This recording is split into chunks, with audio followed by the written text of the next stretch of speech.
দুইটা ব্যাখ্যা থাকতে পারে। একটা হলো মনে হচ্ছে আমাদের সবার মনের ভুল। আর পরেরটা? পরেরটা আমার কেন জানি মনে হচ্ছে কেউ আমাদেরকে ভূতের ভয় দেখাচ্ছে। কিন্তু সেটা কেউ কেন করবে, কেন করতে যাবে? লামিয়া, একটা জিনিস খেয়াল করে দেখো, এই রিসোর্টটা কিন্তু একটা বর্ডার এলাকায়। এখানে কিন্তু নানান রকমের ক্রাইম হয়। আর আমার মনে হয় যে এই জায়গাটায় প্রচুর পরিমাণে ক্রাইম হয় বা হতো বা এখনো হয়।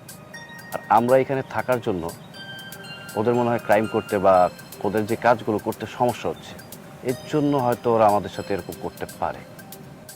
তোমার কথায় লজিক আছে।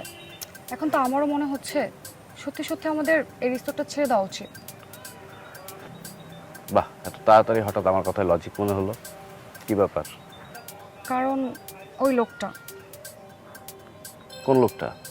আরে ওই লোকটা ওই সিএনএফ এজেন্ট?